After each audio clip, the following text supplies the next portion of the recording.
Hello everyone, this is Ahmed Dan of AhmedDan.com. If you walk just for 10 minutes from my place in downtown Toronto, you're going to come across at least 3 Tim Hortons. Tim Hortons is Canada's beloved fast food chain restaurant, which is famous for its coffee. And nationwide, Tim Hortons has about 5,000 locations. If you compare that with Starbucks or McDonald's, they have about 1,500 locations. In today's video, I'll show you how you can make Tim Hortons coffee at home. I'll show you a step-by-step process. Let's begin. The first ingredient you're going to require is Tim Hortons coffee. I use dark roast ground coffee, but Tim Hortons has regular version of coffee.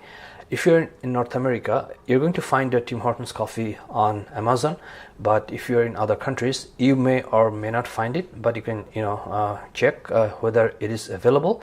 And then in that case, if you don't find it, you can just replace it with other ground coffee, but it's not going to be a cup of Tim Hortons coffee. And the second ingredient is going to be sugar. If you don't use sugar, then you can just skip that. And then you're going to need a creamer. Tim Hortons use liquid creamer. They have also the option to have milk as well, but at home the creamer is going to bring up the best taste and the color of the coffee. And then you need a coffee maker. Now there are other types of coffee makers. For example, you can using a coffee press, or there's some other manual coffee maker, but I don't know actually how to use them, or I never use them, so my choice is going to be a simple coffee maker. It doesn't have to be anything expensive. You can just buy a very simple one on Amazon for $15, $20. It's not really expensive. So basically these are the ingredients I need. And then you're going to have start with the cold water. So I'm going to start with this cup. This is about, I would say, 7-8 ounce. You can just put in cold water. So let's start with the cold water. So I let the water run for a few seconds to make it cold, and then I'm going to just put the water in the coffee maker,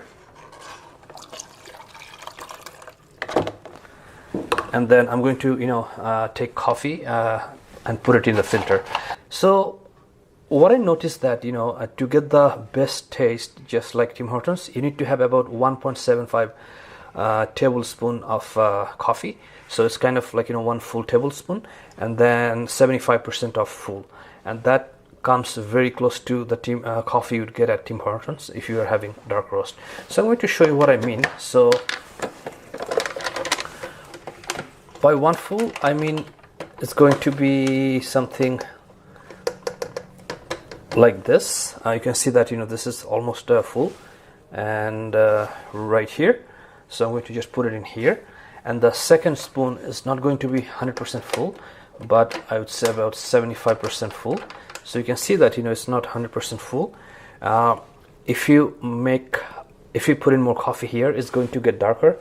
If you put in less coffee here, it's going to get lighter. This is my own measurement to get coffee just like the one you buy at Tim Hortons if you are buying dark roast. So I'm going to just put it in here. So I'll leave this here, and let's close this lid.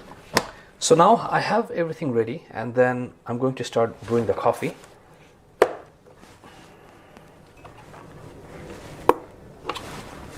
So it's going to take a couple of minutes or so to get the coffee ready. Usually I take about 2 cubes of sugar, which would be about 8 gram or 2 spoon, but you can lessen the sugar. And sometimes I don't use even sugar, I use honey, but I'm just showing it with sugar because it's much easier, and not everyone likes to use honey.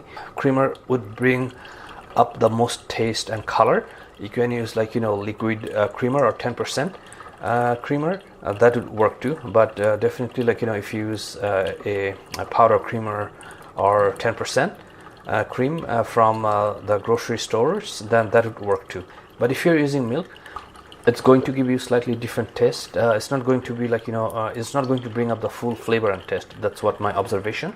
So stick to either a regular creamer or a 10% cream milk from supermarkets.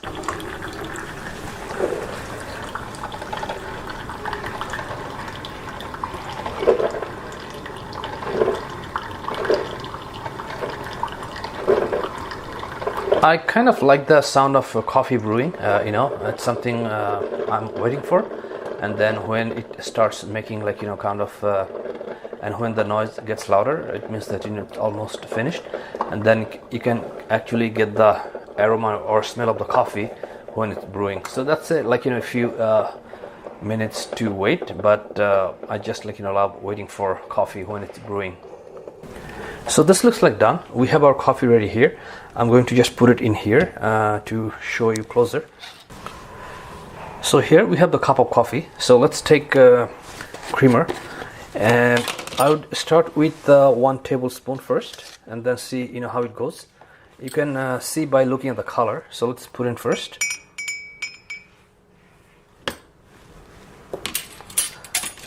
And I'm going to just stir it a little bit. So if you look at the color, still it looks a little bit dark. As you can see, it looks dark. So I'm just going to put in slightly more creamer, and this time I'm going to just try half a teaspoon. I'm not even trying to the tablespoon anymore. So this is a tablespoon, and I'm going to just try half a teaspoon to see how it brings up the flavor.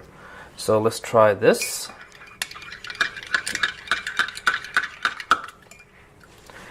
Now I can see that the color is coming really good.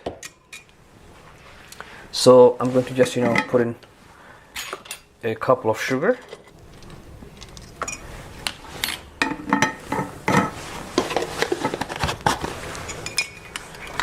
So let's just wait and stir it for a bit, and looks like the sugar all melted.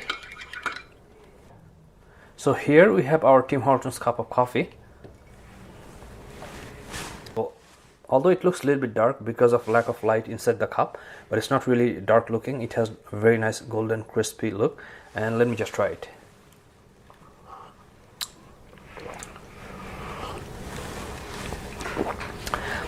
This is a perfect Tim Hortons dark roast coffee. I really cannot tell any difference right now that this is I made it at home. It just tastes tastes like one of the cup of coffees you bought at Tim Hortons. So we have come very close to the original Tim Hortons coffee you'd buy at the store. So this is your procedure to make Tim Hortons coffee at home.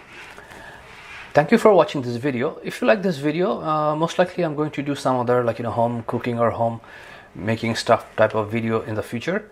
So thank you for watching. I'll see you shortly.